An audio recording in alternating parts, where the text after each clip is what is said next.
Good morning. I hope that everyone's fast yesterday opened up the Rachamei Shamayim and that there would be an immediate response with the Geula Shalema for Klal Yisrael. This week's Parsha is Parshas Pinchas, and we know that we left off at the end of Parshas Balak last week with a disappointment by Balak and Bilam that he came for a mission to curse the Jews and it didn't happen. But his parting advice, Bilam's parting advice to Balak was that God, HaKadosh Baruch Hu, hates immorality. So if you bring a group of women and the men, the Jewish men, are immoral and do what they're not supposed to be doing, you're going to have some success in hurting the Jews. And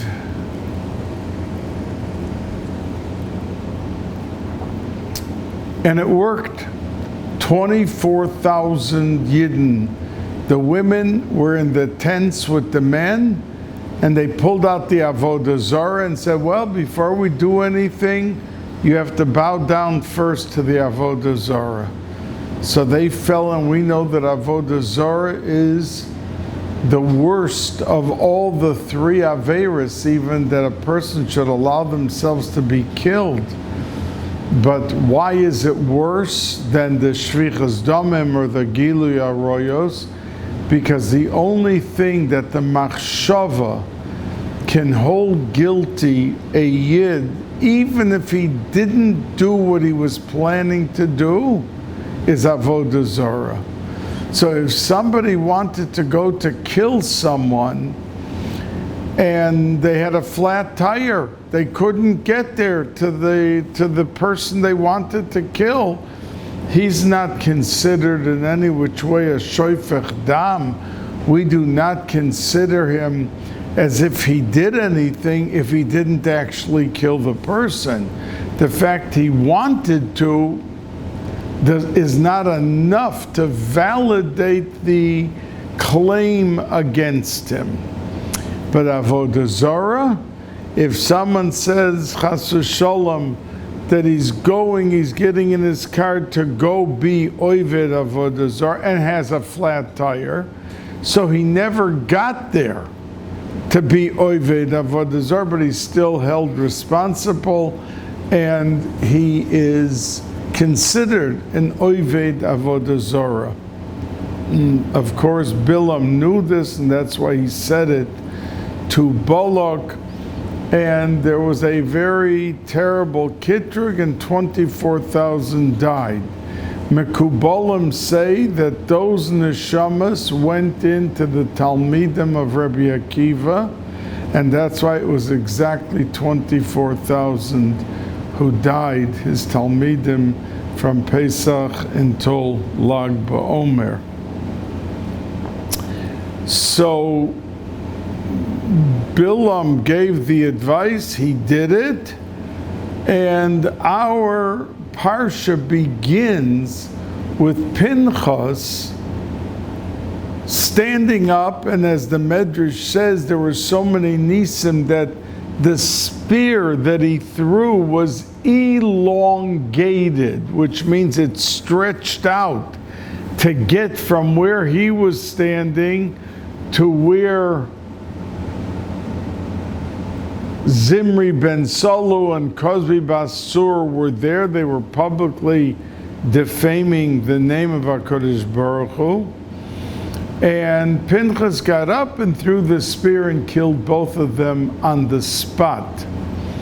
And he got a reward because until then, there was no such thing as kahuna continuing beyond Aaron and Elazar.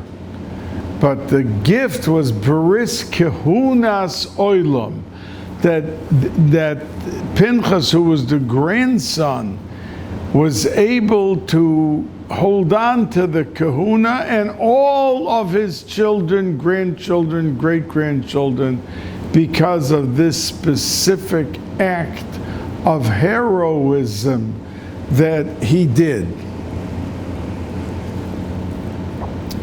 Now, we look at Pinchas because, there was a very big split over here. Usually Shimon and Levi were partners, if I could use this term, partners in crime. That these two young boys, one was 13 and 11 months, and one was 13 and 1 month. They were both just bar mitzvah that year, even though that Levi was born after Shimon. And they went out and they wiped out the city of Shechem and killed Hamor and killed Shechem and killed everyone there, because they all had a din, as the Ramban says, they all had a halacha of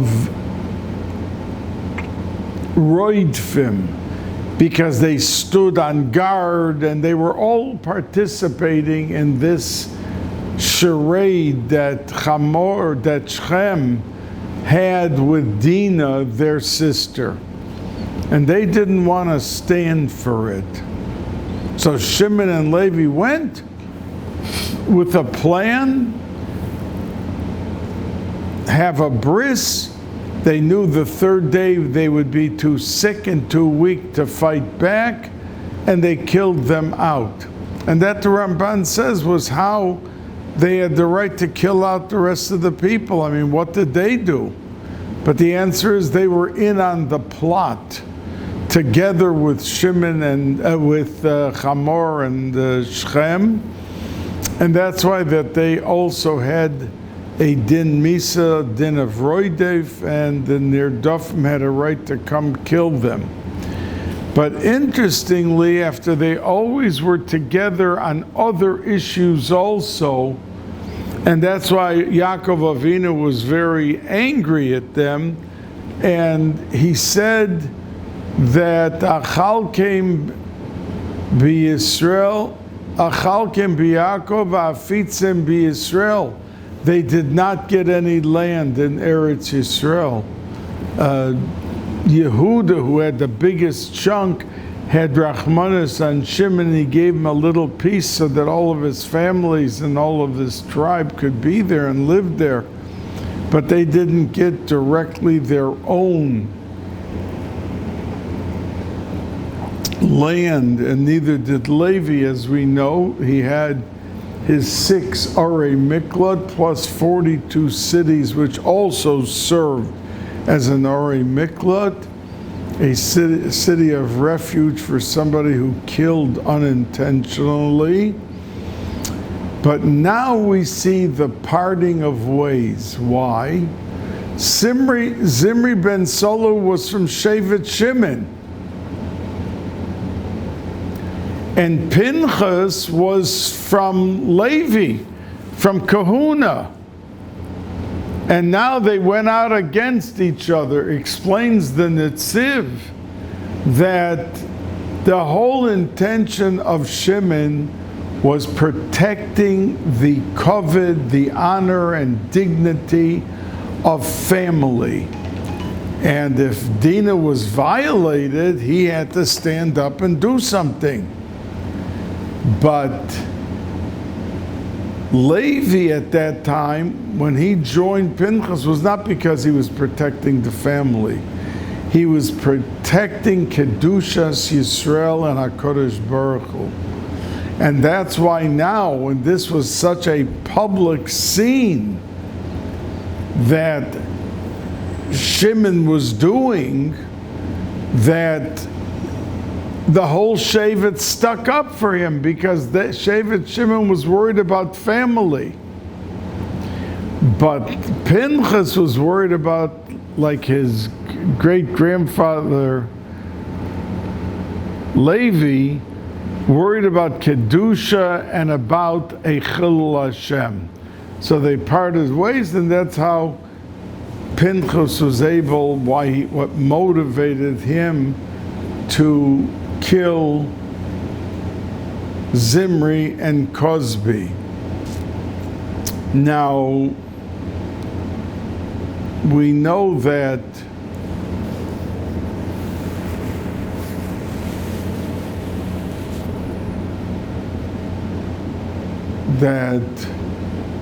he got a Baris Kahunas Olam, and it's also Lochein Emor Hinani Noisein Lo as Barisi Sholom. Pinchas got the Peace Prize, the Nobel Peace Prize. Now, you see that he did a tremendous act, and HaKadosh Baruch Hu was very happy. But to give him the Peace Prize, I mean, there were 24,000 that were killed, and he killed a Nasi B'Yisrael. There was killing involved. Why would he get the Peace Prize?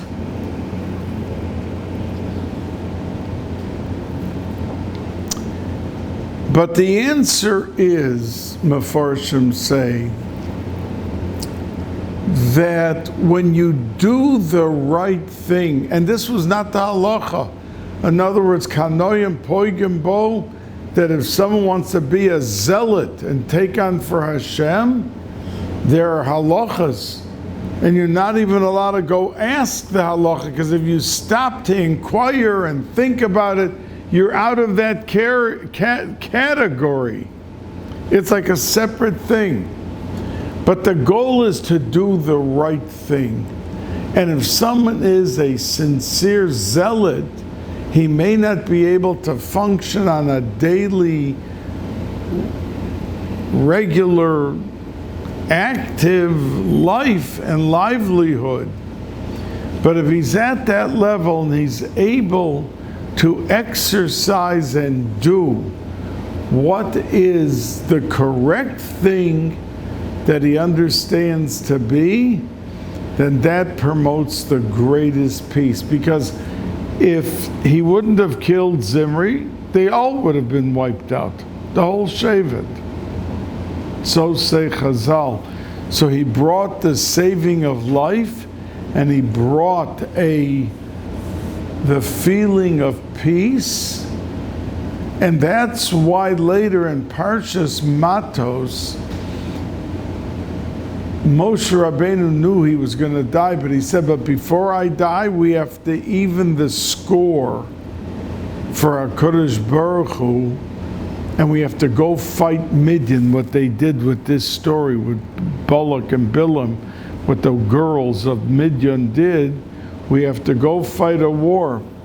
And you'll ask a question on that war that usually Levi, Shevet Levi, never ever went out to fight in war, except for that individual war.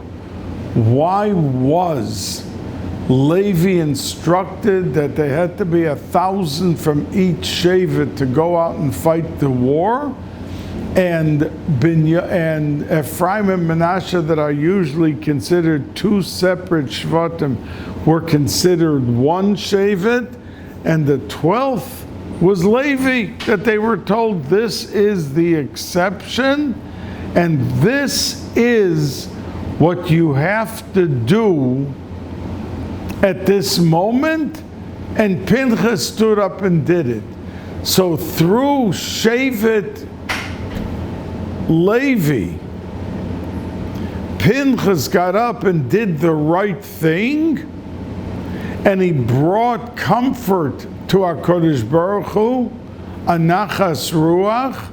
Therefore, Shevet Levi was told to participate in the fight against Midian in Parshas Matos that you will see next week. Because he was part of that Kiddush Hashem. It was from his Shevet. So he was given the opportunity to participate in that war, which brought out Kiddush Hashem.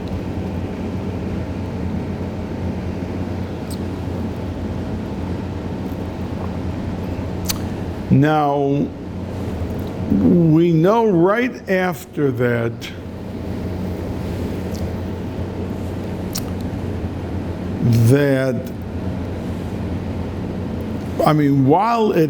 right after he killed them, there was an uproar in Shevet Shimon, and said, this kid, Pinchas, his grandfather fattened calves and goats and to serve Avodah Zarah.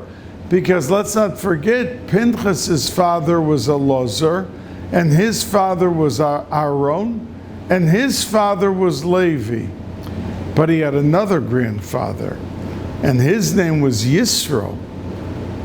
And Yisro tried out every single religion. That's why he was put into Cherem. And that's the reason that his daughters, because girls didn't usually go out to take care of the sheep, and that's how the Royim, the shepherds, started up with them, because they were going out, because their father was in Cherem by every religion. He tried, they put him into Cherem so he couldn't walk out of his house. Once he couldn't walk out of his house, so there was an uproar by the Shevet Shimon, said, Ben Puti Zeh, this Pinchas had the chutzpah to go kill a Nasi of Shevet Shimon.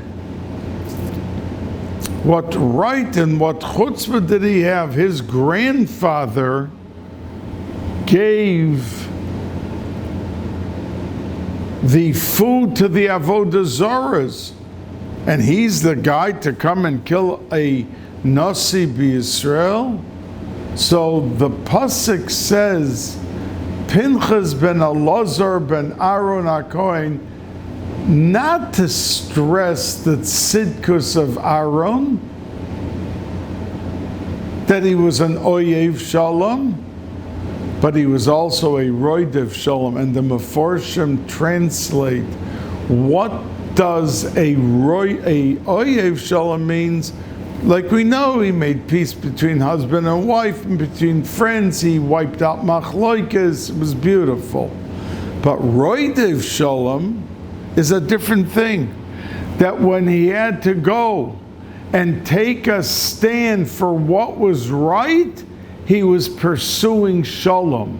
That means even though there were two sides, and there was something which was wrong being done, he stepped in and took the side of the right guy to settle the machlokas, even if one side walked away angry and bothered by what he did. And that's how they teach roidev shalom.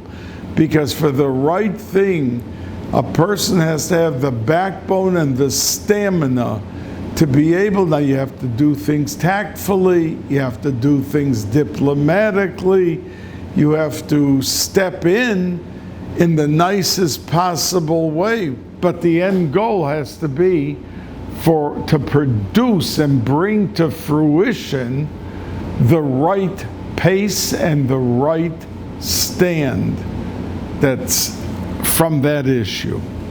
Now, right after we get done talking about Pinchas, HaKadosh Baruch Hu counted Klal Yisrael.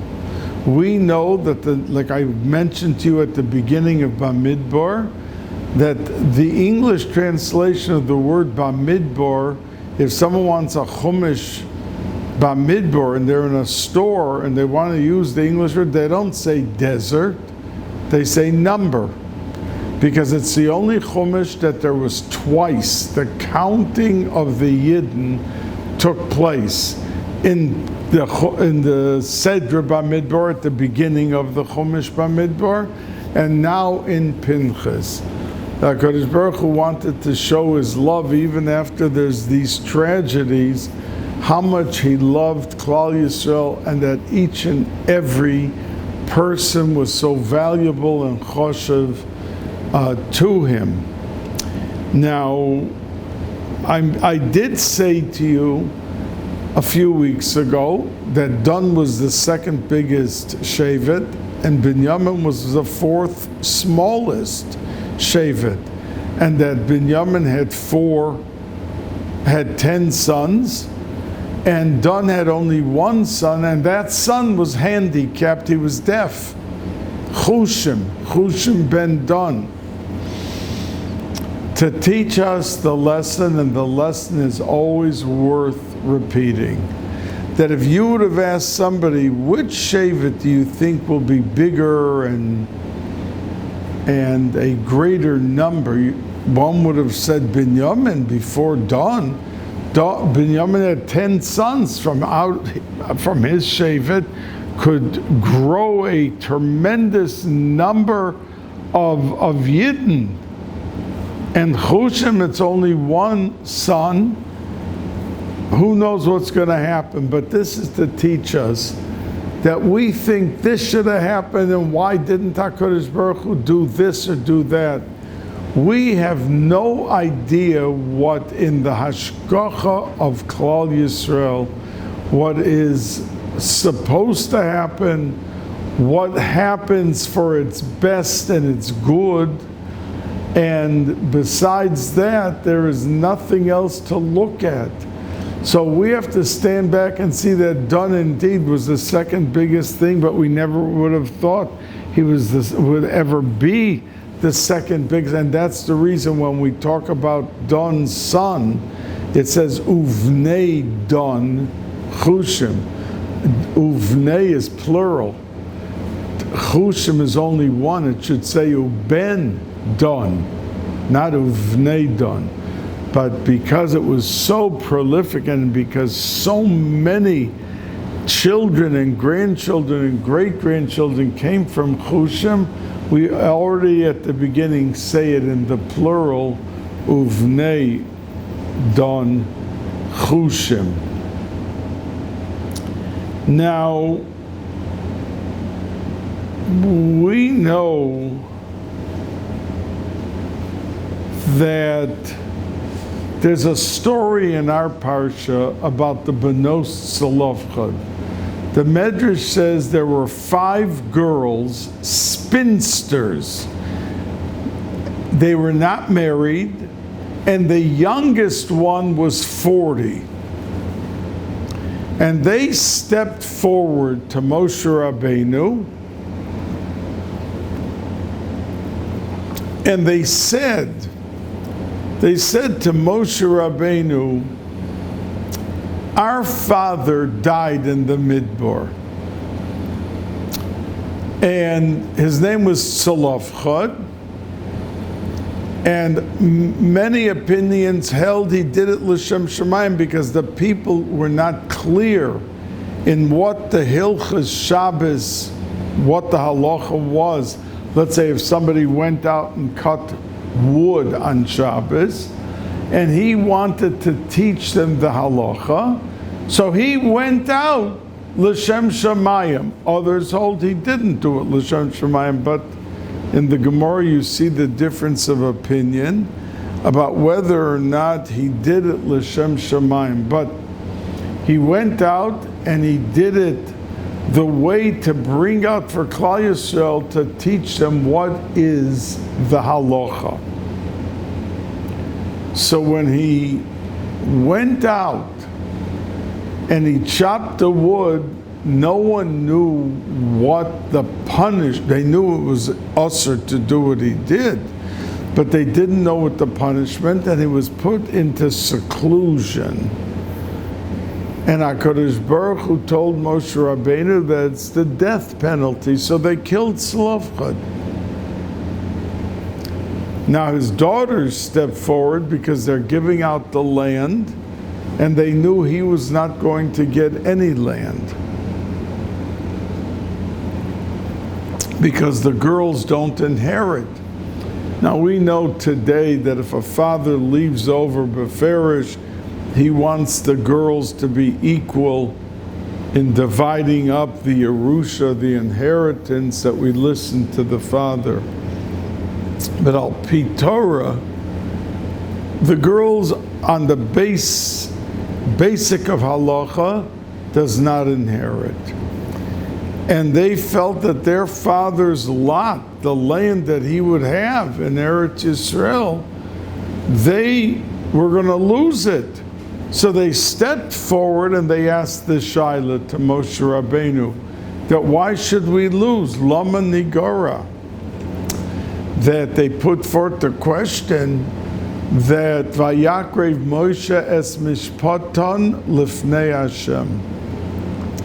Now the Mefarshim asked the question, why is it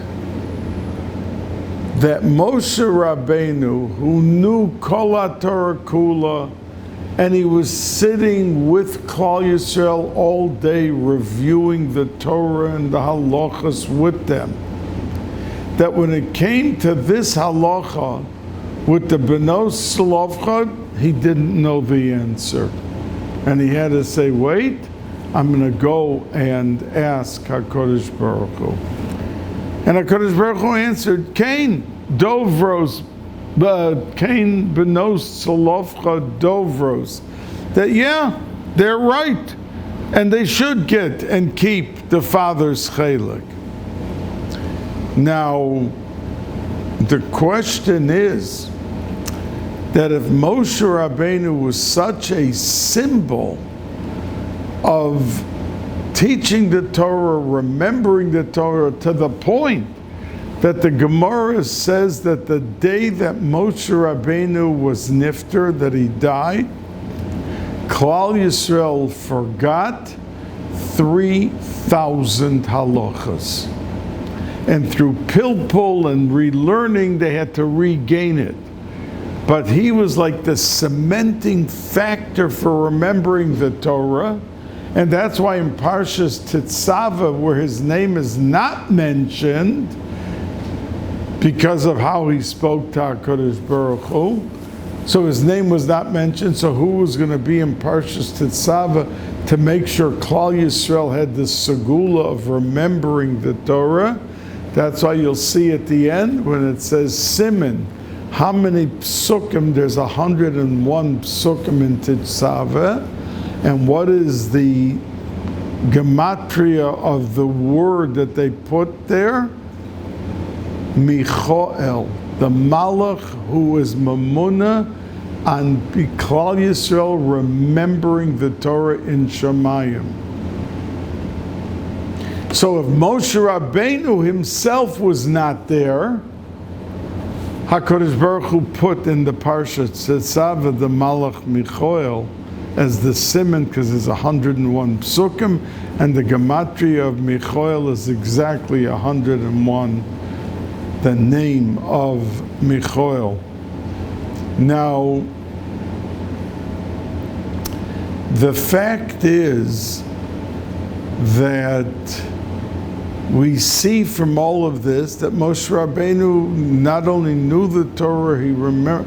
How could it be that he forgot, he didn't know this halacha, that he had to ask HaKadosh? But the Mefarshim say he knew the halacha. He knew it. He could have answered right on the spot. So why didn't he? Because the Benos Salofchad in the middle of their plea said, Avinu meis bamidbar, v'hu lo hoya ba'adas korach. Moshe Rabbeinu, don't think that our father died because he was together with Korach. He was with you 100%. So this sugar coating of their statement could reflect a nagias to Moshe Rabbeinu, like you're bribing a judge. A guy comes into a court and he says to the judge, wow, you have such a beautiful suit on and you look so meticulous. And the Gemara gives 4 examples of Marukva, for instance, was on his way to Bezdin, to Paskin, to be part of it, and the Baldin, who he had to judge, saw that a bird flew over him and a feather landed on his hat, and he ran over and he took off the feather of Marukva's hat. So the Gemara says that Marukva said, that's it, I can't paskin for him anymore. He went out of his way to do me a favor.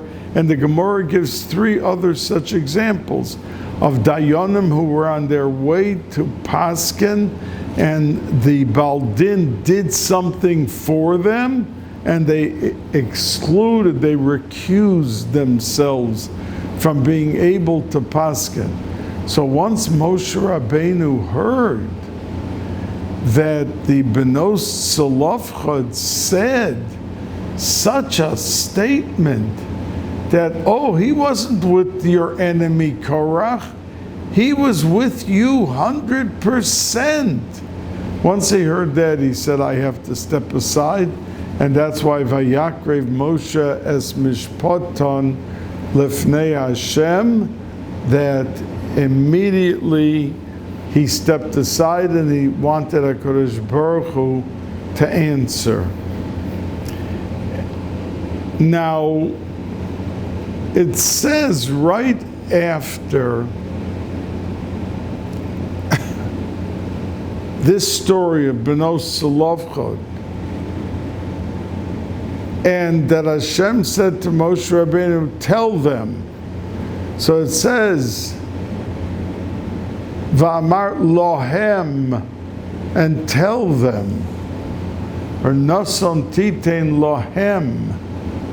But these were girls. It should have said lochen, lohen, with a nun at the end. Why did it say with a mem at the end, as if we were talking about 5 boys, not 5 girls?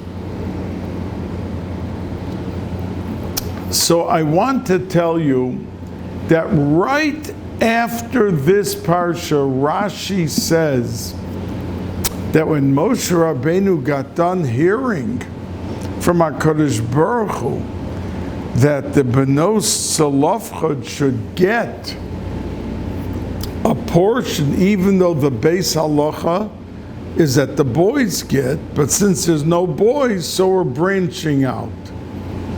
So Moshe Rabbeinu, Rashi says, and I'll read you the Rashi. Moshe Rabbeinu said, you know, HaKadosh Baruch Hu, it's time to appoint a leader, since I just became aware that I'm going to be nifter. So you have to have a leader. Otherwise, Klal Yisrael will be in disarray. And Rashi says, Yifkod Hashem, please appoint someone. Kivan sheshama Moshe, once Moshe Rabbeinu heard, she'amar lo hamakom, that HaKadosh Baruch Hu said to him, Tein nachlas tzlofchad livnoisav, that give over the portion of land to the daughters. Amar, Moshe Rabbeinu said, Higia sha'ah, the time has arrived. She'et bat sorkai, she'yirshu bonai es gedulasi, that they will, my 2 sons will inherit my, and the Meforshim explain, the Rambam talks about it also, that Moshe Rabbeinu knew the tzidkas of Yehoshua. Why did he first ask that his 2 sons, who he knew were not at the level, they were not learning all day like Yehoshua was? And Taka the Megala Amukos says that Moshe Rabbeinu didn't say just his 2 sons, but he said My sons, I'd like them to get leadership over milchama and over the physical things, and that Yehoshua should get over all the ruchnius and kahuna and all that, even though he wasn't a kohen, but to preserve and protect the ruchnius of Klal Yisrael,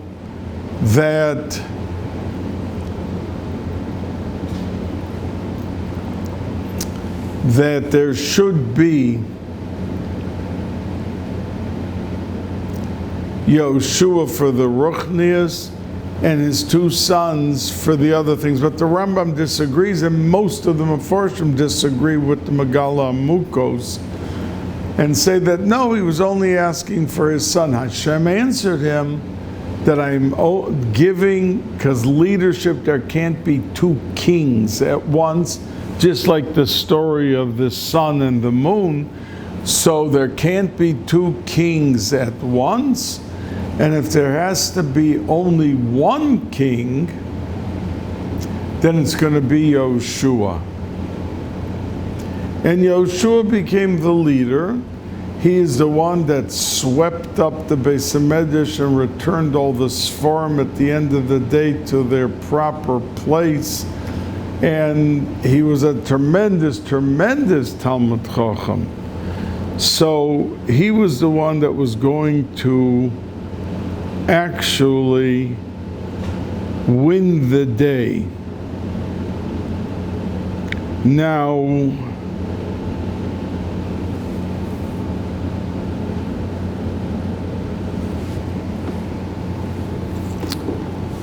we find that when Moshe Rabbeinu said this, that Yifkod Hashem should appoint a leader, the Medrash on that spot says that the pasuk says Ke'ayol tarog alafike moyim.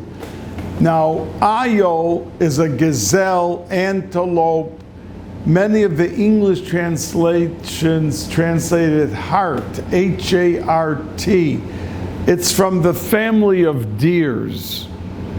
That an ayol, tarog, screams out, al afike moyim, when he's super thirsty, he's calling out for the springs of water. So Kain Tarog, Kain Nafshi Tarog Eilecha Elokim, so said David HaMelech, my heart cries out like the ayol cries out. Now there's a few things, it's a very interesting medrash, because ayol is a zocher, a male. So why do we say tarog? It should say yarog. That why should it say a lashon of tarog, which is nekeva? It should say ka'ayol yarog, like he screams out in his thirst. So the Medrash says that the kindest Rachaman of all the animals is an ayol.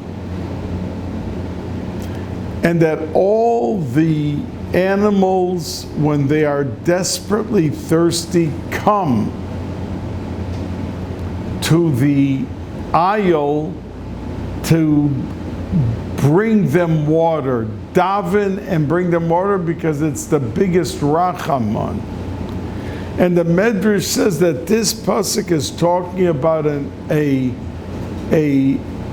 female. That's why it uses the word ta'arog when it's in the middle of giving birth. And it's screaming from labor pains. But while it's screaming in labor, animals come and ask her to daven for them for water, because there's no water and they desperately need it. And the ayeles who's giving birth in the midst of her crying and screaming because she's giving birth, stops the crying and screaming for herself, and she begins to cry and scream for the other animals that they should immediately have water. So then she becomes a mashpia, because who is mashpia to bring goodness to others? It's the male, it's the ayol. That's why the pasuk begins with the word ayol. But it continues, and that's a male, because it's mashpia. And it's going to bring, because this female is doing something that most females don't do. So it doesn't say ka'ayeles taharog, but it says ka'ayol, because she becomes a mashpia, even though she is a ayeles, and she's giving birth, and she's screaming, and now she stops her own pain and screams for the other animals for the water. And that's why it says ka'ayol and not ka'ayeles, and that's why it says taharog, which is a lashon of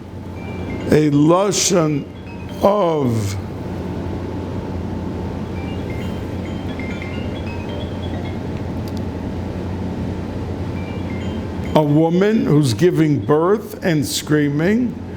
But ka'ayol, she becomes a mashpia, like a male, and taharog shall begin to scream ala fike moyim, that water should be brought forth. So Moshe Rabbeinu over here, the Meforshim say, why does the Medrash, and the Medrash says what I'm just about to tell you, that why does it bring this pasuk ka'ayol taharog ala fike moyim? Because Moshe Rabbeinu at that point, he should have been, he was just told he's about to die. He should have thought, he should have screamed out again, Hashem, let me go into Eretz Yisrael. He made 515 separate tefillas, begging that he should be allowed to go into Eretz Yisrael.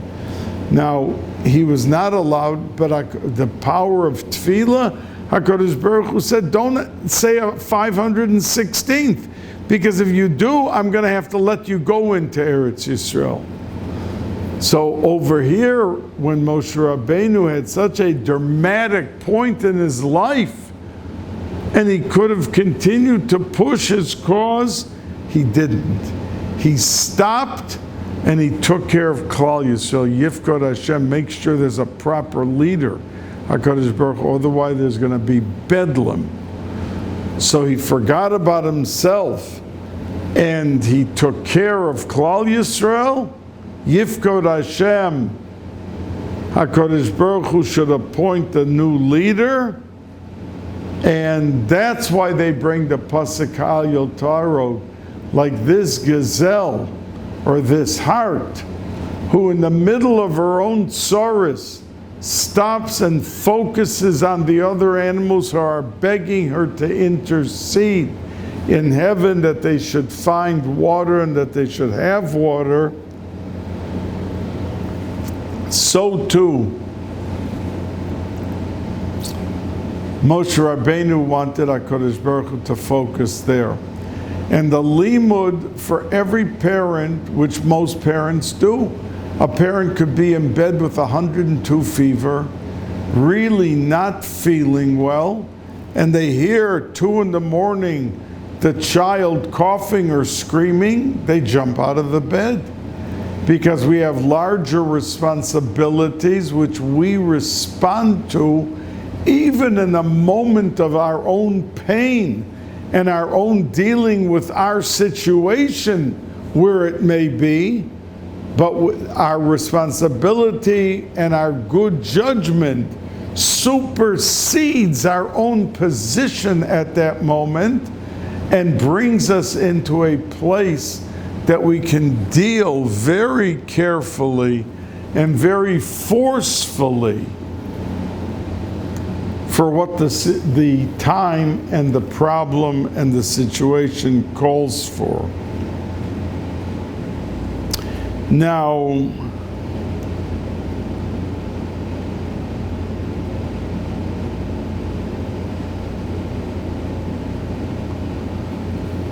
the Arizal says that the three biggest Shabbosos of the year are these three Shabbosos of the 3 weeks.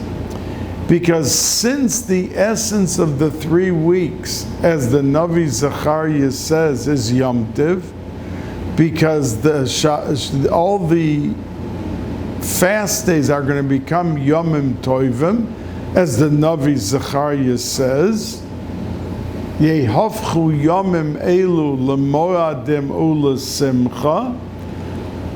So, in its essence, that means for 4,000 years we'll have it as a fast day, and we'll mourn, we'll cry, we'll do whatever we have to do. But when Mashiach will come for the next 400 million years, it will be big Yomim Tovim, as the Chassam Sofer says. Tisha B'Av will be the first day of Yom Tov. The whole year up till Shivas or B'Tammuz will be Chol HaMoed, and then we will come to Shivas or B'Tammuz as the Yom Tov Achron. So we see how big the time is, and that it'll be the mashpia for Mashiach, and that's the reason that we sit on chairs after Mincha on Tisha B'Av. Because, in essence, Mashiach, who's living in every generation, is dying. He has the unbelievable tshuka to reveal himself. And it's just not the time, so it doesn't happen. But the truth is that, in essence, it's a Zman of Mashiach. And that's the reason in the Mishnah that Rabbi Yehuda Hanassi held that when Tisha B'Av falls out on Shabbos, so we paskin that if it falls out Shabbos, we come Motzoi Shabbos, and we begin Tisha B'Av. It's a nidcha. It's a lesser degree of strength. But Rabbi Yehuda Hanassi disagreed, because he was Nishmas Mashiach. He's from David HaMelech. And he felt that once there was Mincha on Shabbos, on Tisha B'Av, on the 9th day of Av, that Mashiach already had its push for his scholars. You don't have to come back to start Tisha B'Av again over Motzoi Shabbos. We don't paskin like him. But he says in the Mishnah, Kivin de idcha, that it's pushed off, forget about it. That year you have no Tisha B'Av. That's how he held. But we do not paskin like him. So that's the reason that we have Tisha B'Av on Sunday as a nidcha. So the Arizal says that, this is, he doesn't give this example, but this is what he means. If, let's say, you have a ditch that has to be dug up and it's 10 feet down, so you need the strength of a, what is that called? A tractor to pull out the earth. You need a certain strength. But if, let's say, it's 200 feet deep,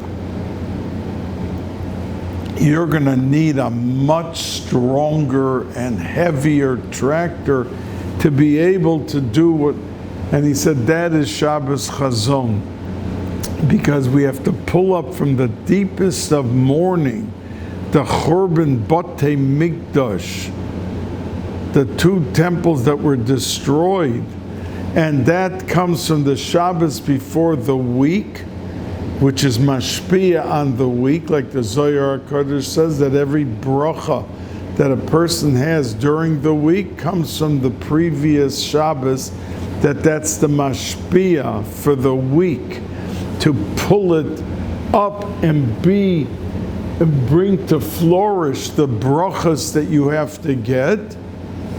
So too the Shabbos before Chazon has to have in it the power to be able to pull Tisha B'Av out of that 200-foot deep ditch. And that's why the Arizal says that these 3 weeks are the biggest and holiest of the 3 Shabbosos of the year. And the last thing I want to conclude with is, we know that our Parsha has related every Rosh Chodesh the Parsha of the Tamid Shel Shachar and Tamid Shel Ben Ho'arbayim, that we have a Tamid, a Korban was brought every morning and every Mincha, every afternoon, and it was brought 365 days a year. It was brought Shabbos, it was brought Yom Kippur, it was brought weekday, every day. We today don't have those karbanos, and that's why we daven Shachris and Mincha. Keneged the Tamid Shel Shachar and the Tamid Shel Ben Ho'arbayim.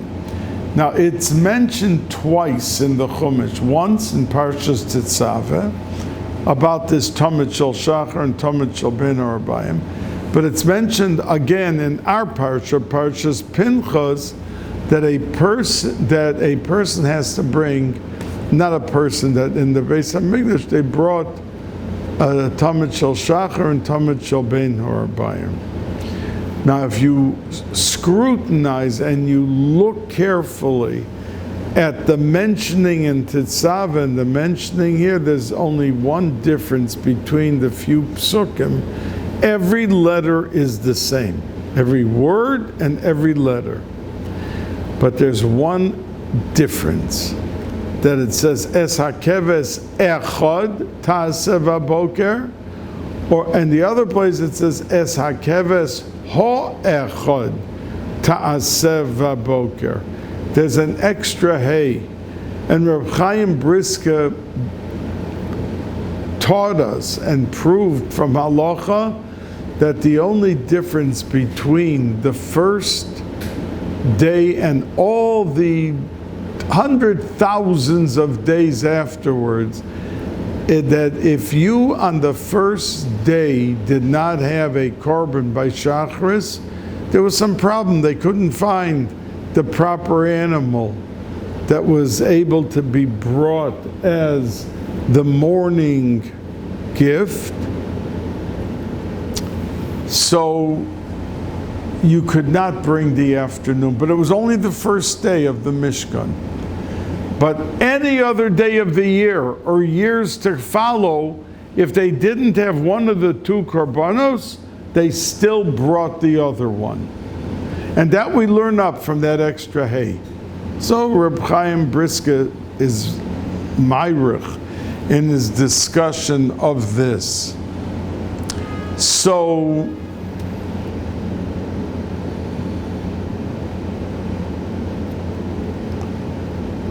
and he explains why was the first day of everything different, that you had to have both or you couldn't bring the other one.